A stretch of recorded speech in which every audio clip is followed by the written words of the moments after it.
ওম সাইৰাম সায়েন্সত চৰিত্ৰৰ ৩৩ নং অধ্যায়ত আমি পাওঁ বিস্তিকৰ কামোৰ আৰু প্লেগ ৰোগৰ পৰা উপশম জামনাৰৰ আলৌকিক ঘটনা বালা বুভা সুতাৰ আপ্পা সাহেব কুলকাৰ্ণী আৰু হৰি বাও কাৰ্ণিক আগৰ পৰিচ্ছেদত আমি গুৰুৰ মাহাত্ম্য সম্বন্ধে জানিলো এইবাৰ উদি ভস্মৰ বিষয়ে জানো আহক আমি জানোৱেই যে বাবাই দক্ষিণা লয় আৰু গৃহস্থীৰ প্ৰায় ভাগকে সেই দক্ষিণা আশীৰ্বাদ হিচাপে ঘূৰাইও দিয়ে আৰু বাকিখিনি যি থাকে সেয়া ধুনী খালৰ বাবে খৰি কিনে ধুনীৰ পুতাংগী সকলো সময়তে জ্বলি থাকে ধুনীৰ ভস্মকেই কোৱা হয় উদি আৰু শ্ৰীদিয়ে এৰি যাবৰ সময়ত ভক্তসকলৰ মাজত বাবাই মুঠিয়ে মুঠিয়ে উদি বিতৰণ কৰিছিল উদিৰ মাধ্যমেৰে বাবাই কিনো শিকাব বিচাৰে বা বুজাব কি বিচাৰে বাবাই বুজাব বিচাৰে যে দৃশ্যমান জগতৰ এই সকলো লীলা ভস্মৰ দৰে ক্ষণস্থায়ী আমাৰ এই দেহ পঞ্চভূতৰ পদাৰ্থৰে গ্ৰহা উগৰকাল অতিক্ৰম হলে ই অচল হৈ ভস্মত পৰিণত হয় এই সত্যটোকে ভক্তসকলে যাতে সদায় স্মৰণ কৰে সেইবাবেই বাবাই উদি বিতৰণ কৰিছিল ইয়াৰ মাধ্যমেৰে বাবাই শিকাব বিচাৰিছিল ব্ৰহ্মই একমাত্ৰ সত্য ব্ৰহ্মাণ্ড ক্ষণস্থায়ী আৰু পৃথিৱীত পিতা পুত্ৰ পত্নী কোনোৱে আমাৰ আপোন নহয় আমি অকলেই সংসাৰলৈ আহোঁ আৰু অকলেই যাব লাগিব উদিৰ দ্বাৰা আগতেও শাৰীৰিক মানসিক বহু ৰোগ দূৰ হৈছে আৰু এতিয়াও বৰ্তমানেও হৈ আছে কিন্তু বাবাই এই উদি আৰু দক্ষিণাৰ দ্বাৰা ভক্তসকলৰ মাজত সত্য আৰু অসত্যৰ পাৰ্থক্যৰ ধাৰা অৰ্থাৎ বিবেক আৰু অসত্যৰ প্ৰতি অনাসক্তি অৰ্থাৎ বৈৰাগ্য সঞ্চাৰ কৰিব বিচাৰে উদিয়ে শিক্ষা দিয়ে বিবেকৰ আৰু দক্ষিণাই শিক্ষা দিয়ে বৈৰাগ্যৰ এই দুবিধ বস্তু নাথাকিলে আমাৰ এই ভৱ সমুদ্ৰ পাৰ কৰা অসম্ভৱ সেইবাবেই বাবাই দক্ষিণা বিচাৰে আৰু উভতাই দিয়ে উদি বাবাইও গাইছিলে ৰামতে ৰাম आओ जी आओ উদিয়া কি গুনিয়া লাও জি লাও ইয়াৰ ভাৱাৰ্থটো হৈছে হে ক্ৰিয়া সঞ্চালক ৰাম আহা আহা উদিৰ বস্তা লগত লৈ আহা বাবাই অতি সুললিত আৰু সুমধুৰ কণ্ঠেৰে এই গীত গাইছিলে এয়াই হৈছে উদিৰ আধ্যাত্মিক প্ৰসংগ ইয়াৰ বাহিৰে বৈষয়িক গুৰুত্বও আছে স্বাস্থ্য সম্পদ দুৰৱস্থাৰ পৰা অব্যাহতি আৰু অন্যান্য বহু জাগতিক লাভ উদিৰ দ্বাৰা লাভ হৈছিল আহক এতিয়া আমি উদিৰ সম্বন্ধে কেইটামান কাহিনী আলোচনা কৰোঁ নাছিকৰ নাৰায়ণ মতিৰাম জানি বাবাৰ এজন ভক্ত আছিল ৰামচন্দ্ৰ বামন মোদক নামেৰে বাবাৰ আন এজন ভক্তৰ অধীনত তেওঁ কাম কৰিছিল এদিন তেখেতৰ মাকৰ লগত গ'ল বাবাক দৰ্শন কৰিবলৈ সাই বাবাই তেতিয়া তেখেতক ক'লে তেখেতৰ ল'ৰাই আৰু কাৰো তলত কাম কৰিবলগীয়া নহয় তেওঁ এতিয়াৰ পৰা স্বাধীন ব্যৱসায় আৰম্ভ কৰিব কেইদিনমানৰ পিছতে এই কথাটো ফলিয়ালে নাৰায়ণ জানিয়ে চাকৰি এৰি দি আনন্দাশ্ৰম নামে এটি ভোজনালয় স্থাপন কৰিলে আৰু খুব সুন্দৰভাৱে চলিবলৈও ল'লে এদিন এই নাৰায়ণ ৰায়ৰ এজন বন্ধুক বৃশ্চিকে কামুৰিলে বন্ধুৰ বেদনা তেখেতৰ সহ্যন হ'ল আৰু তেখেতে জানিছিলে এই ক্ষেত্ৰত সাই বাবাৰ উদিয়ে হৈছে ফলপ্ৰসূ ক্ষত স্থানত লগাবৰ বাবে উদি বিচৰা হ'ল কিন্তু উদি তাত পোৱা নগ'ল তাৰপিছত কি কৰিব বাবাৰ ফটোৰ সন্মুখত থকা ধূপৰ যি গুৰি সেয়াকে আনি সেই ক্ষত স্থানত বাবাক স্মৰণ কৰি অতি শ্ৰদ্ধাৰে লগালে আঙুলি উঠাই অনাৰ লগে লগে বেদনাও নাইকিয়া হ'ল দুয়োজনেই এই বিস্ময়কৰ ঘটনা দেখি অতি আনন্দিত হ'ল এবাৰ জানো আহক বিউবনিক প্লেগ ৰোগৰ এটি কাহিনী এবাৰ এজন বান্দ্ৰাৰ এজন লোকে গম পালে যে তেখেতৰ ছোৱালী বিউবনিক প্লেগ ৰোগত আক্ৰান্ত হৈছে সেই মুহূৰ্তত তেখেতৰ হাতত উদি নথকাৰ বাবে নানা চাহেব চন্দুৰকাৰক খবৰ পঠিয়ালে যাতে বাবাৰ পৰা অলপ উদি তেখেতলৈ পঠিয়াই দিয়ে নানা চাহেবে যেতিয়া খবৰ পালে তেখেতৰ পত্নীসহ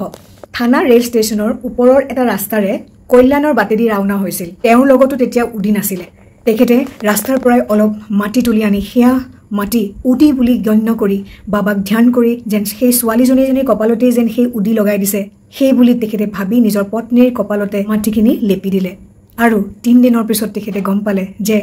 ভুগি থকা সেই ছোৱালীজনীয়ে যিটো সময়ত তেখেতৰ পত্নীৰ কপালত তেখেতে মাটি উদি হিচাপে সানি দিছিলে ঠিক সেই সময়ৰ পৰাই ছোৱালীজনীৰ ৰোগৰ উপশম হৈছে এই কথা শুনি তেখেত অতি আনন্দিত হৈছিল এতিয়া জানো আহক জামনেৰৰ অলৌকিক কাহিনী এটা সেয়া হৈছে 1904 বা 5 চনৰ ঘটনা খান্দেশ জিলাৰ জামনাৰ নামৰ এখন ঠাইত নানা চাহেব চন্দুৰকাৰ নামে এজন মামলাতদাৰ আছিল এই ঠাইডোখৰ আছিল শিৰডিৰ পৰা 100 মাইল দূৰত তেখেতৰে কন্যা মইনাতাই আছিল প্ৰসন্ন প্ৰসৱা 2-3 দিন ধৰি তেখেতে প্ৰসৱ বেদনাত কষ্ট পাই আছিল আৰু লাহে লাহে অৱস্থাও জটিল হৈ আহিছিল নানা চাহেবে কোনো চেষ্টাই বাদ দিয়া নাছিল কিন্তু সকলো যেন ব্যৰ্থ তেখেতৰ চাই বাবলৈ মনত পৰিল আৰু বাবাক স্মৰণ কৰি কৰোণা আৰু সহায় ভিক্ষা মাগিলে আনফালে শিৰডিত ৰামুগী বুভা নামৰ এজন ভক্তই যাক সাই বাবাই বাপুগীৰ বুভা বুলি মাতিছিল তেওঁৰ জন্মস্থান খান্দেৰলৈ উভতি যাব বিচাৰিছিল ঠিক সেই সময়তে বাবাই তেখেতক মাতি ক'লে ঘৰলৈ যোৱাৰ পথত জামনেৰত সোমাই যাতে তেখেতে উদি আৰু বাবাৰ আৰতি নানা চাহেবক দি যায় ৰামগীৰ বুবাই জনালে বাবা মোৰ হাতত কেৱল 2 টকাহে আছে ইয়াৰে কেৱল জলগাঁৱলৈ যোৱাৰ ৰেলৰ ভাড়াটো কোনো মতেহে হ'ব কিন্তু তাৰ পৰা আকৌ জামনাৰ হৈছে 30 মাইল তেতিয়া বাবাই ভৰসা দিলে চিন্তা একেবাৰে নকৰিবা সকলো সুন্দৰভাৱে হৈ যাব তুমি খালি আগবঢ়া যাবলৈ বাবাই তেতিয়া শামাক মাধৱ আটকাৰ ৰচিত আৰতিৰ এটা নকল কপি লিখিবলৈ দিলে লগতে উদি নানা চাহেবলৈ পঠিয়াই দিবলৈ ক'লে সাই বাবাৰ কথাৰ ওপৰত সম্পূৰ্ণ ভৰসা কৰি ৰামগী বুবাই ৰাতি প্ৰায় 2:45 মান বজাত জলগাঁৱৰ ৰেল ষ্টেচন পালেগে তেখেতৰ পকেটত তেতিয়া 2 অনা পইচাহে আছিল হঠাৎ তেখেতে শুনিবলৈ পালে যে কোনোবাই তেওঁক যেন মাতি আছে শিৰডিৰ পৰা কোনোবা বাপুগী বুবা আহিছে নেকি বাৰু তেখেত আগবাঢ়ি পৰিচয় দিলে তেতিয়া মানুহজনে নিজকে নানা চাহেবে পঠোৱা কৰ্মচাৰী বুলি পৰিচয় দিলে আৰু লগতে ক'লে আপুনি টাংগাত উঠক আপোনাক মই ইয়াৰ পৰা নানা চাহেবৰ ঘৰলৈকে লৈ যাবলৈ আহিছো ৰাতিপুৱাই তেওঁলোকে এখন সৰু নদীৰ পাৰ পালেহি চালকে গা ধুবৰ বাবে ঘোঁৰা দুটাক লৈ গ'ল কৰ্মচাৰীজনে কিছু আহাৰ গ্ৰহণ কৰিবলৈ তেখেতক ক'লে দাড়ি গো চাল চলন দেখি ৰামগী বুবাই ভাবিলে তেখেত এজন মুছলমান বুলি আৰু তেখেতে যাচা সেই খাদ্য ল'লে কিন্তু খাবলৈ মন নকৰিলে কিন্তু মানুহজনে তেখেতক সন্তুষ্টি দিলে এই বুলি যে তেখেত এজন শুদ্ধ হিন্দু গাৰুৱালাৰ ক্ষত্ৰিয় গতিকে আপুনি সন্দেহ নকৰিব আৰু সুন্দৰকৈ আহাৰ গ্ৰহণ কৰক তাৰ পিছত সুন্দৰকৈ দুজনে আহাৰ গ্ৰহণ কৰাৰ পিছত দুইজনে সুন্দৰ টাংগাত উঠি জামনেৰত উপস্থিত হ'লগৈ ৰামগী বুবাই টাংগাৰ পৰা নামিয়েই প্ৰস্ৰাৱ কৰিবলৈ গৈছিল কেইমিনিটৰ পিছত আহি দেখে টাংগাও নাই আৰু সেই কৰ্মচাৰী তেওঁ বিস্ময়ত হতাশ হ'ল তাৰ পিছত স্থানীয় কাছাৰীত সন্ধান কৰি গম পালে যে নানা চাহেব তেওঁৰ ঘৰতেই আছে বুলি তেওঁৰ লগত দেখা কৰি নিজৰ পৰিচয় দি উদি আৰু আৰতি নানা চাহেবলৈ আগবঢ়াই দিলে এই সময়ত মইনাতাইৰ অৱস্থা খুব বিপদজনক হৈ উঠিছিল আৰু যেন ঘৰৰ মানুহবোৰ তেওঁৰ বাবেই উদ্বিগ্ন হৈ আছিল নানা চাহেবে উচ্চ কণ্ঠৰে উদিখিনি পোৱাৰ লগে লগে নিজৰ পত্নীক মাতিলে আৰু পানীৰ লগত সেই উদি মিহলাই নিজৰ জিক খাবলৈ দিলে আৰু লগতে আৰতি গাবলৈ ক'লে কেইটামান সময়ৰ পিছতে গম পালে নিৰ্বিঘ্নে প্ৰসৱ হৈছে আৰু মইনাতাই বিপদমুক্ত কৰ্মচাৰী টাংগা আৰু খোৱা বস্তু পঠোৱাৰ বাবে ৰামগী বুবাই নানা চাহেবক ধন্যবাদ দিলে তেতিয়া অবাক হৈ নানা চাহেবে ক'লে কি কয় মইতো গমেই নাপাওঁ যে শিৰডিৰ পৰা কোনোবা সঁচাকৈ আহি আছে মই কেৱল বাবাক প্ৰাৰ্থনাহে জনাইছিলোঁ মইতো তেনেকুৱা কোনো ব্যৱস্থাই কৰা নাই এই সুন্দৰ অভিজ্ঞতাৰ বিষয়ে বিভিন্নখন গ্ৰন্থত সুন্দৰভাৱে বিভিন্নজন লেখকে লিখি গৈছে বাৰ সাই বাবাই হেমত পন্তক এপেকেট উদি আৰু আৰতি লেখা এখন কাগজ দিলে তেতিয়া তেখেতৰ খান্দেৰলৈ যোৱাৰ কথা আছিল বাবাই তেখেতক জামনেৰলৈ গৈ নানা চাহেব চন্দুৰকাৰৰ ঠাইত সেই উদি আৰু আৰতি দি যোৱাৰ আদেশ দিলে বাবাই তেখেতক ক'লে মাত্ৰ 2 টকাহে তেখেতৰ হাতত আছে তেতিয়া সাই বাবাই ক'লে ভগৱানে দিব সেইদিনা আছিল শুকুৰবাৰ হেমত পন্ত সেই মুহূৰ্ততে ৰাওনা হ'ল ৰাতি 7:30 বজাত মনমৰ আৰু তাৰ পৰা গৈ ৰাতি 2:45 মান বজাত জলগাঁও পালেগৈ সেই সময়ত প্লেগ ৰোগৰ বাবে জামনেৰত বিভিন্ন ধৰণৰ নিষেধাজ্ঞা জাৰি কৰা হৈছিল ৰাতি প্ৰায় 3 মান বজাত জোতা পাগুৰি আৰু অন্যান্য পোছাক পৰিচ্ছদৰে সজ্জিত হৈ কেইজনমান পিয়ন তেওঁৰ ওচৰলৈ আহিল তাৰ পিছত টাংগাত উঠাই তেখেতক লৈ গ'ল তেখেতৰ ভয় লাগিছিল তথাপিও তেখেতে উপায় নাছিলে তাতেই তেওঁলোকৰ লগতে বহি ৰাতিপুৱা জামনেৰ পালেগৈ তাৰ পিছত তেখেতে দেখিছিল সেই টাংগাও নাই আৰু সেই পিয়নো নাই এইবাৰ জানোৱা হওক ভক্ত নাৰায়ণ ৰাওৰ বিষয়ে ভক্ত নাৰায়ণ ৰাৱে সাই বাবাৰ জীৱিত কালত দুবাৰকৈ তেখেতৰ দৰ্শন হৈছিল 1918 চনত সাই বাবাৰ তিৰুধামৰ 3 বছৰৰ পিছত তেওঁ শিৰডিলৈ আহিব বিচাৰিছিল কিন্তু নোৱাৰিলে সাই বাবাৰ মহাসমাধিৰ কেইবছৰমানৰ ভিতৰতে তেখেত অতি অসুস্থ হৈ পৰিল সাধাৰণ ঔষধ পাতিৰ তেখেতৰ কোনো কামতে নহা হ'ল সেইবাবে দিনে ৰাতিয়ে কেৱল সাই বাবাক ধ্যান কৰিবলৈ ধৰিলে এটা ৰাতি তেখেতে সপোনত দেখিলে যে সাই বাবা এটা গুহাৰ পৰা ওলাই আহি তেখেতক কৈছে আৰু সান্তনা দিছে যে চিন্তা নকৰিবা তুমি সুস্থ হৈ উঠিবা সপোনত দেখা সেই সময়ৰ পিছৰে পৰাই নাৰায়ণ ৰাও সুস্থ হৈ উঠিল ইয়াত বিবেচ্য বিষয়ে এই যে শৰীৰ আছিল বাবেই জানো বাবা জীয়াই আছিল আৰু দেহ ত্যাগৰ পিছতে জানো আমি ধৰিব লাগিব যে বাবা নাই বুলি আসলতে তেনে নহয় জীৱন মৃত্যু অতিক্ৰম কৰি বাবা সদায় বিৰাজমান এবাৰ যিজনে তেখেতক হৃদয়ৰ পৰা মানে তেওঁ যিকোনো সময়তে যিকোনো ঠাইতে সাই বাবাৰ জাগৰণ পায় তেওঁ সদায় আমাৰ কাষত আছে আৰু একান্ত ভক্তৰ কাষত যিকোনো ৰূপত আবিৰ্ভাৱ হৈ তেওঁৰ মনোবাঞ্ছা পূৰণ কৰিব পাৰে।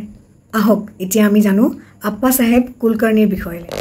আপ্পা চাহেব কুলকাৰ্ণী যেতিয়া থানালৈ বদলি হ'ল তাৰ পিছৰ পৰা বাবা চাহেব ভাতেই দিয়া বাবাৰ ছবিত পূজা আৰম্ভ কৰিছিল। তেওঁ অতি নিষ্ঠা আৰু আন্তৰিকতাৰে পূজা কৰিছিল। নিতৌ ছবিৰ আগত ফুল চন্দন নৈবেদ্য আগবঢ়াইছিল। তেখেত বাবাৰ দৰ্শনৰ বাবে ব্যাকুল হৈ আছিল আৰু সেই মৰ্মে 1917 চনত আপ্পা চাহেব কুলকাৰ্ণীৰ বাবাক দেখা পোৱাৰ সুযোগ হৈছিল। এই প্ৰসংগত ক'ব পৰা যায় সাই বাবাৰ ছবি আগ্ৰহেৰে চোৱা আৰু স্বয়ং বাবাক দেখা পোৱা একেই বুলি গণ্য কৰিব পাৰি।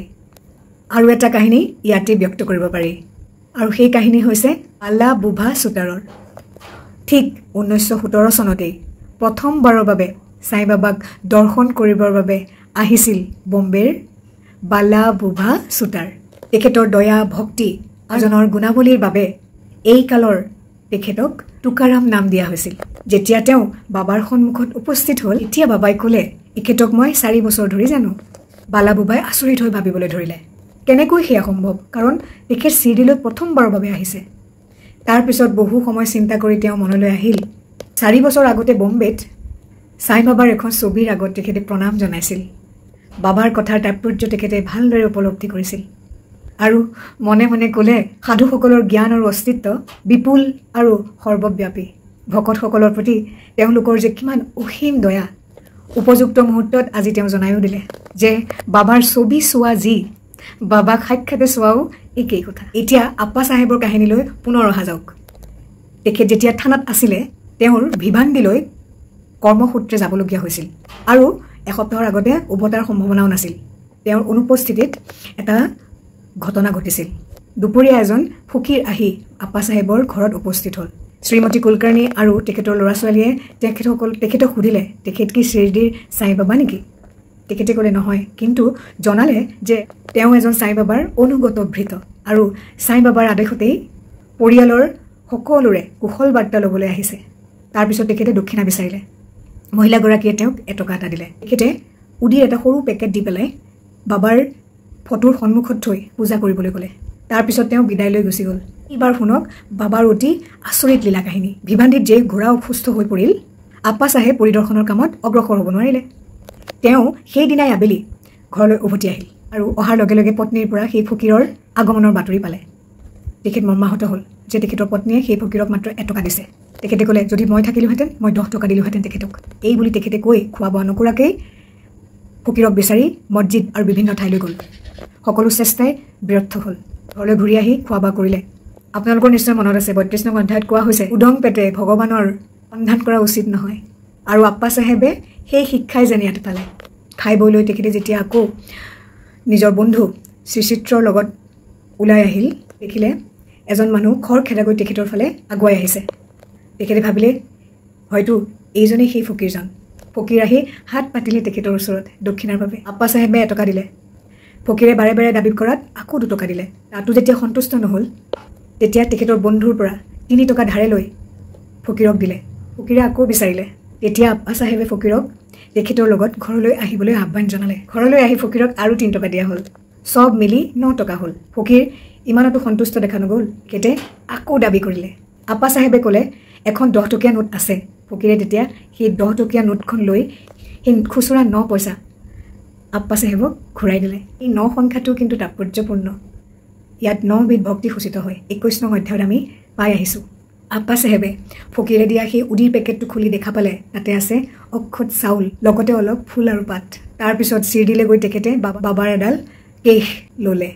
আপ্পা চাহেবে সেই উদিৰ পেকেটটো আৰু সেই কেশডাল এটা মাদুলিত ভৰাই বাহুত ধাৰণ কৰিছিল। তীক্ষ্ণ বুদ্ধিৰ হোৱা স্বত্তেও তেখেতে মাহিলী 40 টকা দৰমহা পাইছিল। কিন্তু সাই বাবাৰ উদি পোৱাৰ পিছৰে পৰা তেখেতৰ ক্ৰমোন্নতি হৈছিলে আৰু পাৰ্থিৱ উন্নতিৰ লগে লগে তেখেতৰ আধ্যাত্মিক উন্নতিও প্ৰখৰ হ'বলৈ ল'লে। সেইবাবে সাই বাবাৰ উদি পোৱাৰ সৌভাগ্য যাৰ হৈছে তেওঁলোকে স্নানৰ পিছত কপালত উদি সানি আৰু সামান্য উদি পানীত মিহলাই পুণ্যজল হিচাপে খোৱা উচিত। এইবাৰ জানো আহক এই পৰিচ্ছেদৰ শেষৰ কাহিনী হৰি ভাও কাৰ্ণিকৰ কাহিনী। 1917 চনত দাহানুৰ মানে থানে জিলাৰ হৰি ভাও কাৰ্ণিক আহিছিল শিৰডিলে বুলি। আছিলে সেয়া আহাৰ মাহৰ গুৰু পূৰ্ণিমাৰ দিন। আনুষ্ঠানিকভাৱে সাই বাবাৰ পূজা কৰি মেলি বাবাক বস্ত্ৰ দক্ষিণা অৰ্ঘ আদি দি শামাৰ দ্বাৰা বিদায় অনুমতি বিচাৰিলে তাৰপিছত তেওঁ মছজিদৰ খটখটিৰে নামি আহিছিল সেইখিনি সময়তে তেখেতৰ মন হ'ল যেন বাবাক আৰু এটকা দিব লাগিছিল সেই ভাবি তেওঁ মছজিদলৈ আকৌ উভতি অহাৰ সময়তে শামাই উভতি নাহিবলৈ ক'লে কাৰণ বাবাৰ অনুমতি পোৱাৰ পিছত উভতি অহাটো উচিত নহয় হৰিভাও গুচি গ'ল যোৱাৰ পথত তেওঁ নাছিকৰ কালৰামৰ মন্দিৰ দৰ্শনৰ বাবে সোমাইছিল এতিয়া হত নৰসিংহ মহাৰাজ মন্দিৰৰ ভিতৰত মূল দৰ্জাৰ কাষতে ভক্তেৰে আবৃত হৈ বহি আছিল হৰিভাও সোমোৱাৰ লগে লগে একেলগে বহি থকা সেই ভক্তক আঁতৰাই আগুৱাই আহি এটকা বিচাৰিলে আৰু ক'লে মোৰ টকাটো দিয়া কাৰ্ণিক আচৰিত হ'ল আৰু অতি আগ্ৰহেৰে সেই টকাটো তেখেতক দিলে তেখেতে চিন্তা কৰিলে যে যিটো টকা তেখেতে সাই বাবাক দিব বিচাৰিছিল সেই টকাটো সাই বাবাই এইদৰে ল'লে এই কাহিনীৰ পৰা আমি ইয়াকে বুজিব পাৰোঁ যে সকলো সাধু সন্তই মূলতঃ একেলগেই কাম কৰে মূলতে এক ওম সাই ৰাম